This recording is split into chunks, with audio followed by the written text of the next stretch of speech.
साथियों, अस्सलामु अलैकुम वरहमतुल्लाहि वबरकातुहू।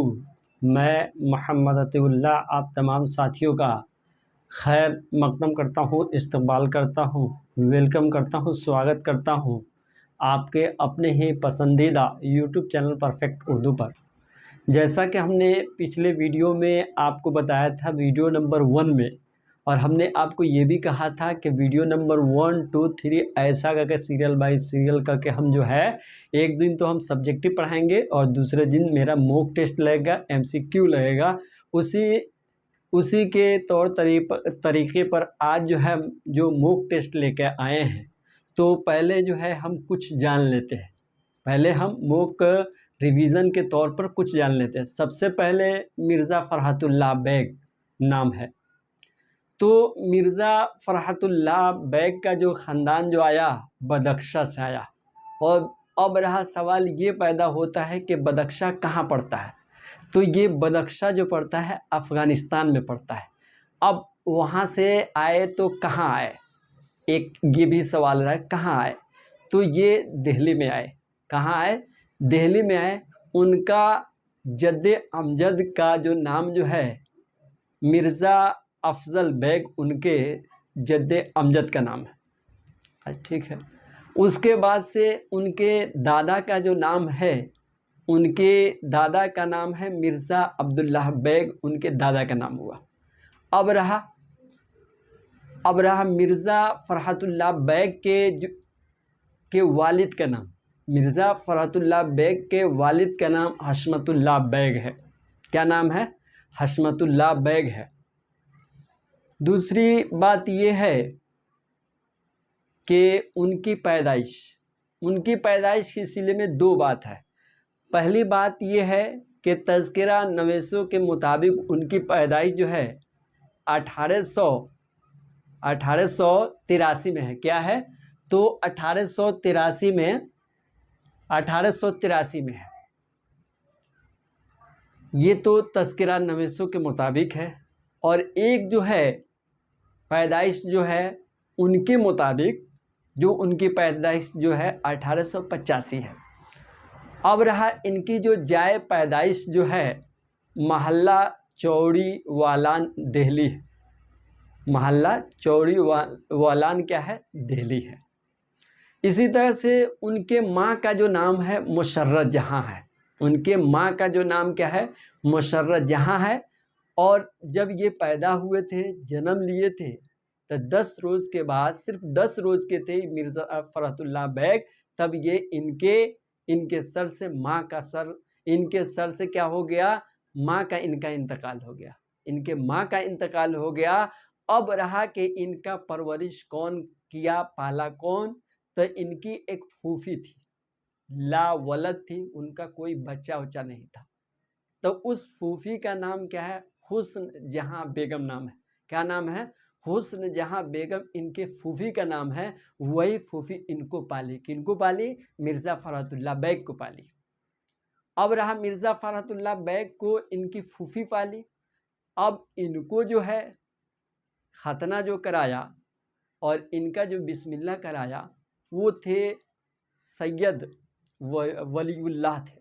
क्या थे? सैयद वलीउल्लाह थे। अब रहा कलाम पाक जो इनको पढ़ाया, उनका नाम जो है कमरुद्दीन, मौलवी कमरुद्दीन। उनका क्या नाम है? तो मौलवी कमरुद्दीन कलाम पाक पढ़े।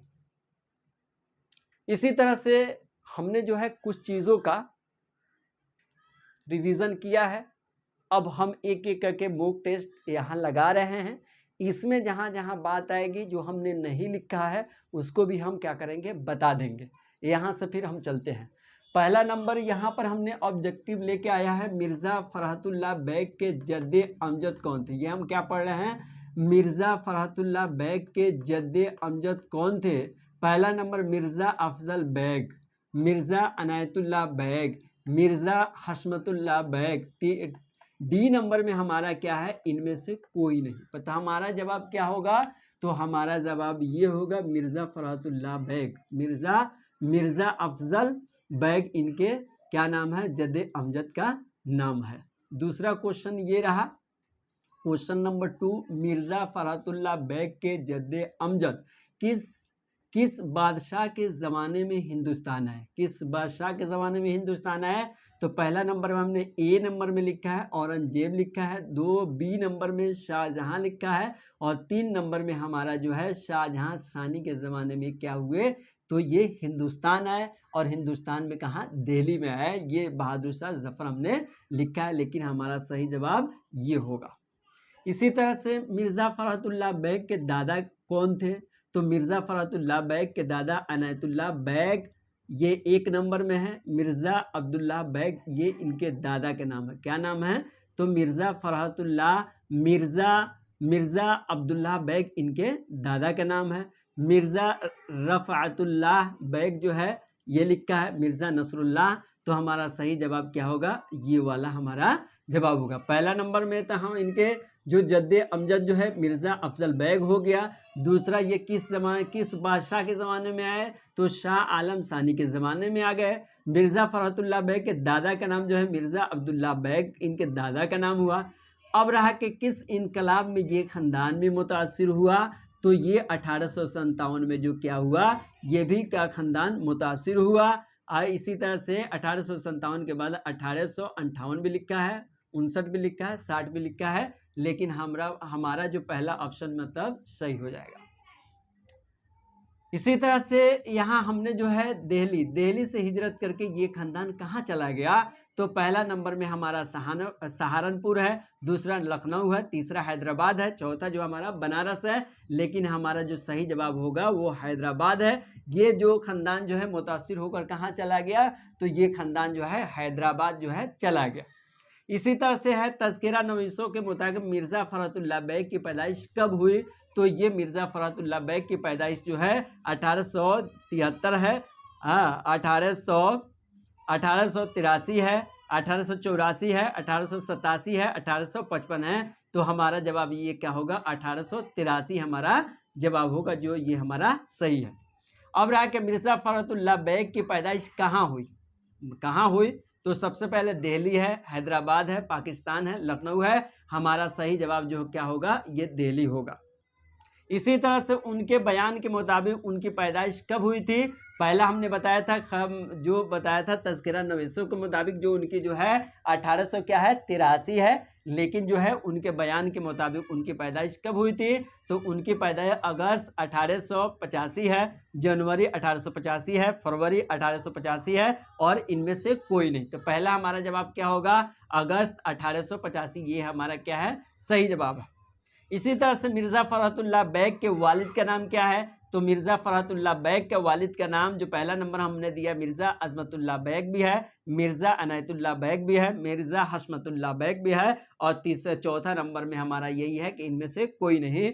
तो हमारा जवाब जो होगा सी नंबर हमारा जवाब होगा। सी नंबर में हमने क्या लिखा है, मिर्ज़ा हशमतुल्लाह बैग लिखा है, यही हमारा क्या होगा, जवाब होगा। यहाँ तक तो उम्मीद करता हूँ कि आप जो है समझ गए होंगे। अब हमारा क्वेश्चन नंबर 10 में यहाँ पे है कि मिर्ज़ा फरहतुल्लाह बैग कितने दिन के थे कि उनकी वालिदा का इंतकाल हो गया, तो ये हमारा जवाब जो है सिर्फ 10 रोज़ भी है, सिर्फ 5 रोज़ भी है, सिर्फ 11 रोज़, और इनमें से कोई नहीं। तो हमारा जवाब जो होगा, सही जवाब होगा सिर्फ 10 रोज़ के थे कि उनके वालिदा का इंतकाल हो गया। ये हमारा सही जवाब क्या आएगा, ये वाला आएगा। 11 नंबर में फरहतुल्लाह बैग की वालिदा का नाम क्या है, तो पहला नंबर मुशर्रफ जहां बेगम है, दूसरा रुकैया जहां बेगम है, चौथा हुस्न जहां बेगम है, और चौथा नंबर में इनमें से कोई नहीं। पहला नंबर हमारा जवाब क्या होगा, मुशर्रफ जहां बेगम, ये हमारा पहला जवाब होगा, और यही हमारा सही भी है। 12 नंबर में उनकी वालिदा के इंतकाल के बाद उनको कौन पाला, वालिदा के इंतकाल के बाद से कौन पाला, तो हमने आपको बताया उनकी एक फूफी थी, और फूफी क्या थी, ला वलद थी, उनको कोई बच्चा उच्चा नहीं था। वही मतलब इनको क्या किया, पाला। तो इनका क्या होगा, हुस्न जहां बेगम, ये हमारा जवाब जो होगा सही होगा, हुस्न जहां बेगम होगा। उनकी बिस्मिल्लाह कौन कराया, तो उनकी बिस्मिल्लाह जो है सैयद वलीउल्लाह 1 नंबर में है, 2 नंबर में सैयद रशीद अहमद है, 3 नंबर में सैयद नसरुल्लाह है, 4 नंबर में सैयद इमाम है। लेकिन हमारा जवाब जो होगा सैयद वलीउल्लाह, ये हमारा जवाब होगा। इन्होंने क्या किया था, बिस्मिल्लाह कराया था, खतना कराया था। कलाम पाक किन से पढ़ा इन्होंने? तो पहला नंबर में मौलवी कमरुद्दीन से, मौलवी अब्दुल हक ने, मौलवी अब्दुल हक से यहाँ होगा से, मौलवी इमदादुल्लाह से, और चौथा नंबर में इनमें से कोई नहीं, लेकिन हमारा जवाब जो होगा मौलवी कमरुद्दीन से इन्होंने क्या किया, कलाम पाक पढ़ा और उन्होंने पढ़ाया। उसके बाद से हिंदू कॉलेज में दाखिला कब लिया? तो हिंदू कॉलेज में उन्होंने पहला नंबर में 1901 है, 1902 है, 1903 है, 1905 है। तो हमारा जवाब क्या होगा? 1901 में ये क्या हुआ, हिंदू कॉलेज में क्या हुए, एडमिशन उन्होंने लिया। अब रहा के इंटरमीडिएट की सनद कब हासिल की? तो 1903 है, 1904 है, 1905 है, 1906 है, लेकिन हमारा जवाब कौन वाला होगा? तो ये हमारा 1 नंबर वाला जवाब होगा। 1903 में इन्होंने क्या किया, इंटरमीडिएट की सनद हासिल की। इसी तरह से हाई कोर्ट में मुतरज्जिम कब मुकर्रर हुए? मुतरज्जिम के क्या हुआ, ट्रांसलेटर। मुतरज्जिम के मतलब क्या हुआ, ट्रांसलेटर, अनुवादक। अनुवादक में ये क्या कब हुए? तो पहला नंबर में 1908 है, 1908, 1906, 1910 और उसके बाद से 1912 में, लेकिन हमारा जवाब क्या होगा, 1908 में होगा। अब रहा इसी तरह से मिर्ज़ा फ़रहतुल्लाह बेग का इंतकाल कब हुआ? तो मिर्ज़ा फ़रहतुल्लाह बेग का 1 नंबर में 27 अप्रैल 1947, 28 अप्रैल 1947 और 30 जनवरी, लेकिन हमारा जवाब पहला नंबर में होगा 27 अप्रैल 1947। ये हमारे कुछ क्वेश्चन थे ऑब्जेक्टिव जो हमने आपको लगाया। अब रहा कि इसमें जो है बहुत सारी चीज़ें जो है बोर्ड पर आपका नहीं लिखा पाया, लेकिन मैं चाहता हूं कि आपको मैं ऐसे ही बता दूं। पहला नंबर ये है कि उनका जो मज़ामीन जो है और उनकी यादगार जो मज़ामीन है, पहला नंबर लखनऊ का यादगार मुशायरा एक है, दूसरा नंबर जो है फूल वालों की सैर इनकी यादगार तहरीर है। इनकी यादगार अगर क्वेश्चन आपसे पूछा जाए कि इनकी यादगार तहरीर क्या है, तो पहला नंबर में क्या है, तो दिल्ली का यादगार मुशायरा इनकी तहरीर है, और दूसरा नंबर में क्या है, फूल वालों की सैर इनका क्या है, यादगार इनकी तहरीर है। दूसरा नंबर इनकी जो दीगर किताबें जो हैं, पहला नंबर में इंशा है, पहला नंबर में क्या है, इंशा है, और उसके बाद से दीवाने नज़ीर भी है, इनकी क्या है, दीवाने नज़ीर भी है, और उसके बाद से इनकी अहम शायरी है। इसी तरह से एक और सवाल होगा कि इनकी शादी कब हुई, इनकी शादी कब हुई? तो इनकी शादी जो है 1908 में हुई। इनकी शादी कब हुई? तो 1908 में हुई। और किस लड़की से हुई? उस लड़की का नाम क्या है? तो उस लड़की का नाम जो है नसीमा सुल्ताना है। नसीमा सुल्ताना इनकी वाइफ का नाम है। अब रहा नसीमा सुल्ताना के इंतकाल के बाद फिर इनकी शादी किनसे हुई? तो इनकी शादी जो हुई, इनकी जो पहली वाली वाइफ थी, बीवी थी नसीमा सुल्ताना, उन्हीं की बहन हमीदा सुल्ताना से हुई। उनकी शादी और निकाह जो हो गया, दूसरा इनका निकाह हुआ तो हमीदा सुल्ताना से हो गई इनकी। और उसके बाद से बैकग्राउंड जो इनकी जो है हमने एक एक करके बताया ही है, और उम्मीद करता हूं कि आप जो है समझ भी गए होंगे। तो इस तरह की बात करके हमने जो है अपने पहला सबक को हमने क्या किया, कंप्लीट किया है। अब रहा कि दूसरा सबक हम लोग वीडियो नंबर 3 में पढ़ेंगे। वीडियो नंबर 3 में पढ़ेंगे नज़ीर अहमद की कहानी। अब क्या पढ़ेंगे, नज़ीर अहमद की कहानी हम लोग पढ़ेंगे। असल में इनका नाम जो है डिप्टी नज़ीर अहमद है। इनका असल नाम क्या है, डिप्टी नज़ीर अहमद है।